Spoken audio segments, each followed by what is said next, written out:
Hi there and welcome to High Philosophy. My name is Sean McGrath.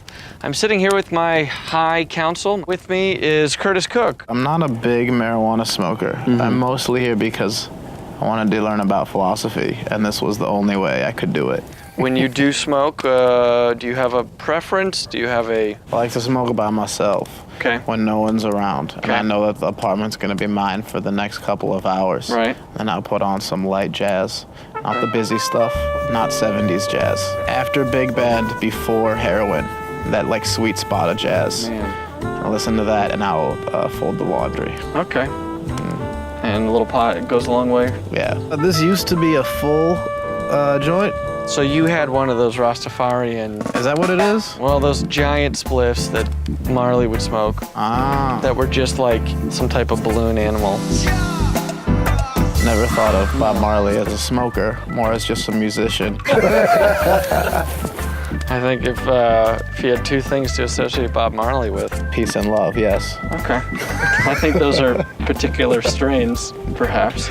On my right is the esteemed Dr. Daryl. Daryl, how about you? I'm not a big pot smoker Not a at big all. pot smoker? Not now. When I was in college, Sure. along with everybody else in the 60s. I think of the 60s as a lawless time. Yeah, the 60s were a lot like Mad Max, where it was just like this apocalyptic wasteland. Where people would just do anything for a tank of gas. The arrangement was I would kill you. Should we start things up? I got here a sativa. This is a fruity Thai, and these things are just gigantic. They are nice and very fragrant. This is what all of my mother's ex-boyfriends smell like.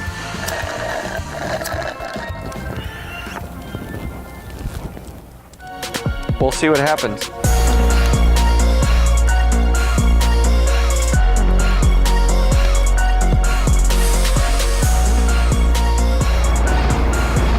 Now we're going to turn things over to the philosopher, the professional one. Am I going to get paid for this? You're the one with the doctorate. Oh. So, Daryl, what are our philosophy topics? I thought we'd start off with a question that's quite challenging. I only want questions that have plagued mankind for years. Okay, I got you one. Okay. Should atheists be able to buy insurance against acts of God? So what would constitute an act of God? A herd of angry rhinos? You might define it as anything that's not an act of man. Wouldn't it just be weather-related? Weather-related and then also locusts. Like if there's an earthquake or a flood, and also if there's a lot of bugs that's not supposed to be there. Your firstborn child dies inexplicably because your pharaoh will fuck it up, you know? Obviously, one of the questions is there a God? We're jumping right to that one. The smoke totally changed direction as soon as you asked that question. I'm sorry. Is there some type of provision where there are separate agreements for atheists? You would go to court and instead of swearing to tell the whole truth, nothing but the truth to help you God on a Bible, they bring in Encyclopedia Britannica or a National Geographic from 1986. All of these answers, are appropriate. So philosophy is you ask a question and then I ask another question. That's getting closer. We're gonna kill it tonight. Could you conceivably have insurance against acts of God, and then an insurance company would find out that you're meeting at night with a bunch of atheists? Wouldn't meeting at night to talk about how you don't believe in God be kind of a religion? Religion and believing in God are not necessarily the same thing. Oh.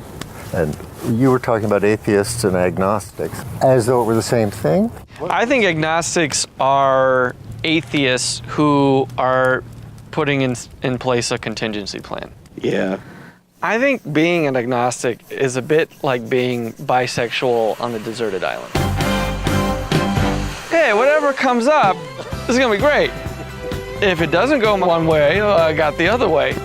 I got an out. I want this to be how a cult starts. Like years from now, they find just a bunch of bodies in your yard and they trace it back to this tape. Well, I hope that we all are carved as like this three-headed polytheistic Hydra god.